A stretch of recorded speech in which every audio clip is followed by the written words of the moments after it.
कडून पूर्ण समोर येतील पूर्ण केला अतिशय संस्कार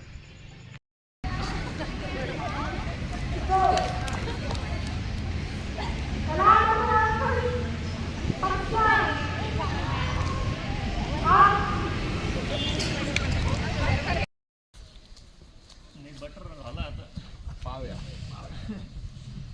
आता चक्रासन करू आपण आम्हाला येऊन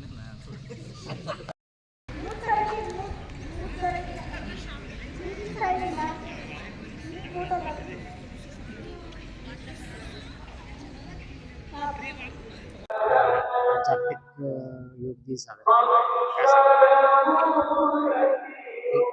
आज भारतीय जनता पार्टी युवा मोर्चा नाशिक व भारतीय जनता पार्टी येवलातर्फे जागतिक योग दिवस येवला शहरामध्ये इथं आयोजित केलेला आहे।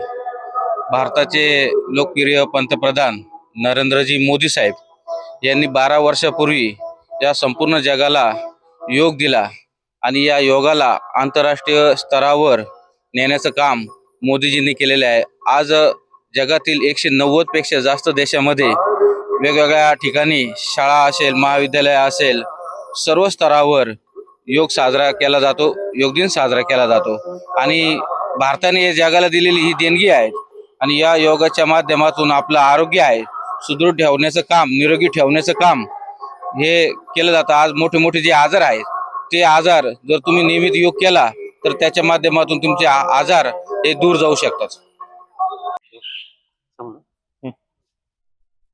आज या ठिकाणी आंतरराष्ट्रीय योग दिवस जो की 12वा योग दिवस आहे।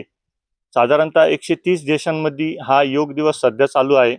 या ठिकाणी सगळ्यात प्रथम शरीराचे रेग्युलर व्यायाम असतील, त्याच्यानंतर वज्रासन असेल, त्रिकोणासन असेल, त्याच्यानंतर वृष्टासन असेल, भद्रासन असेल, त्याच्यानंतर आपण या ठिकाणी सूर्यनमस्कार जो की सर्वांनी केलेच पाहिजे या सूर्यनमस्कार घेतले, अनुलोम विलोम, भ्रामरी, प्राणायाम, त्याच्यानंतर आपण या ठिकाणी शवासन केलेले आहेत, त्याच्यानंतर मत्स्यासन केलेले आहेत। असे बरेच विविध योगाचे प्रकार या ठिकाणी केलेले आहेत। अतिशय चांगल्या पद्धतीने हा योग दिवस या ठिकाणी साजरा झाला। जागतिक योग दिन साजरा केला कोणाच्या वतीने केला, कशा पद्धतीने? करू योग राहो निरोग हा संदेश आदरणीय मोदी साहेबांनी 12 वर्षापूर्वी सर्व भारतीयांना दिला होता। त्या योग दिनाच्या दिवशी आम्ही आज येवले शहरात भारतीय जनता पार्टी युवा मोर्चातर्फे योग दिवस साजरा केला आहे। मी प्रत्येक तरुणांना आवाहन करेल की रोज योग हा शरीराला अत्यावश्यक आहे। जसा अन्न वस्त्र निवारा आहे तसं शरीराला योग पण महत्वाचा आहे। त्यामुळे सर्वांनी योग करा आणि तंदुरुस्त राहा।